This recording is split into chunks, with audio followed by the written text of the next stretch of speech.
రైతులకు సేవలు చేయడమే ప్రాథమిక వ్యవసాయ సహకార సంఘాల లక్ష్యమని ఇప్పటికే 63,466 క్వింటాళ్ల ధాన్యాన్ని కొనుగోలు చేసిన ఘనత వేములవాడ సొసైటీకే దక్కుతుందని, రైతులకు ఇబ్బంది కలిగితే నేరుగా తననే సంప్రదించాలని సొసైటీ చైర్మన్ ఏనుగు తిరుపతి రెడ్డి పేర్కొన్నారు.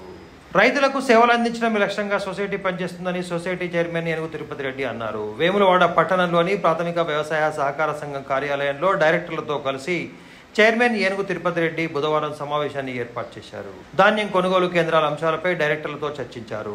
రైతులకు కొనుగోలు కేంద్రాల వద్ద ఇబ్బందులు తలెత్తకుండా చూడాలని సిబ్బందిని ఆదేశించారు. అనంతరం ఆయన విలేకరుల సమావేశంలో మాట్లాడుతూ, రాష్ట్ర ప్రభుత్వం సొసైటీల ద్వారా గ్రామాల్లో కొనుగోలు కేంద్రాలను ఏర్పాటు చేసిందని, వేములవాడ రూరల్ మండలంలోని అచ్చెన్నపల్లి, బొల్లారం, చెక్కపల్లి, హనుమాజుపేట, లింగంపల్లి, మల్లారం, నమిలిగుంటుపల్లి, వేములవాడ అర్బన్ మండలంలోని మారుపాక, వేములవాడ పట్టణంతో పాటు మున్సిపల్ విలీన గ్రామమైన శాత్రాజ్పల్లిలో కొనుగోలు కేంద్రాలను ఏప్రిల్ 9వ తేదీన ప్రారంభించినట్లు తెలిపారు. కాగా మే 6వ తేదీ వరకే 63,466 క్వింటాళ్ల వరి ధాన్యాన్ని కొనుగోలు చేసినట్లు తెలిపారు. రైతుల కోసం సహకార సంఘాలు నిరంతరం పనిచేస్తున్నప్పటికీ సోషల్ మీడియా వేదికగా ఓ రైతు ధాన్యం సెంటర్ వద్ద వీడియో తీసి సొసైటీని, సిబ్బందిని అగౌరవపరిచే విధంగా మాట్లాడడం బాధ కలిగించిందని ఆవేదన వ్యక్తం చేశారు.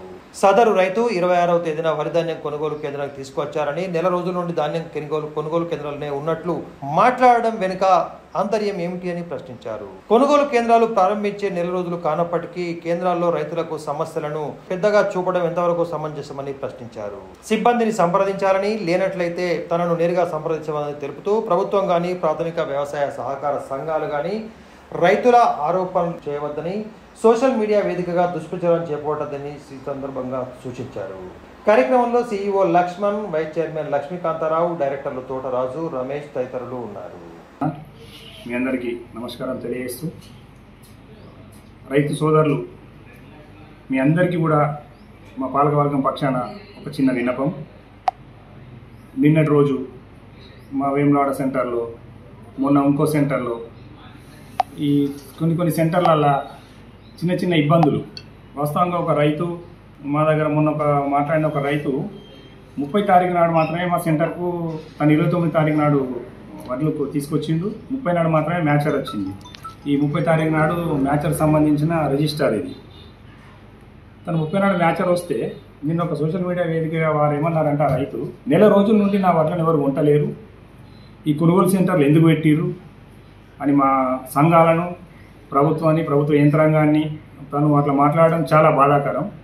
సహకార సంఘాలు అనేటివే పూర్తి 100% రైతుల పక్షాన పనిచేస్తున్నాయి. అది మీరు గ్రహించండి దయచేసి. మీకు ఏమైనా ఇబ్బందులు ఉంటే, మా కొనుగోలు కేంద్రాలలో ఇబ్బందులు ఉన్నాయని నేను అనట్లేదు.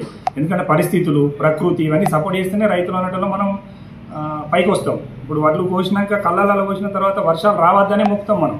వర్షం వచ్చినట్టు తడిసినప్పుడు ఆ ఇబ్బంది అవుతుంది. దాన్ని మేము అర్థం చేసుకుంటాం. మీకు తడిసిన ప్రతి గింజను కూడా ప్రభుత్వం కొనుగోలు చేయడానికి సిద్ధంగా ఉందని చెప్పి ప్రతిసారి చెప్తాను మేము. కానీ మీరు వర్షాలు తడిచిన అదనో ఇదనో ఈ సోషల్ మీడియా వేదికగా మా సిబ్బందిని, మమ్మల్ని, ప్రభుత్వాన్ని, ప్రభుత్వ యంత్రాంగాన్ని కించపరిచే విధంగా మాట్లాడడం దయచేసి మీరు మానుకోండి. మీకు ఇబ్బందులు ఉంటే మా సిబ్బందిని అక్కడ సంప్రదించండి. సెంటర్లలో వాళ్ళు 100% మీకు సమస్య సాల్వ్ చేస్తారు. వాళ్ళు సాల్వ్ చేయకపోతే నేరుగా నన్ను సంప్రదించండి. అక్కడ ఉన్న మా పాలకవర్గ సభ్యులు ఉంటారు, మా డైరెక్టర్లు ఉంటారు, వాళ్ళని సంప్రదించండి. కానీ దయచేసి ఎప్పుడు కూడా మీకు ఇబ్బందులు మేము సమస్య సాల్వ్ చేసేటోళ్ళం, మేమే అక్కడ పనిచేసేటోళ్ళం. రైతుకి ఏది ఉన్నా 100% సంఘాలే పనిచేస్తాయి తప్ప ఈ సోషల్ మీడియాలో ఈ వేరే ఏవి పనిచేయ కనుక మీరు అవన్నీ గ్రహించాలని చెప్పి ఒక చిన్న విన్నపం.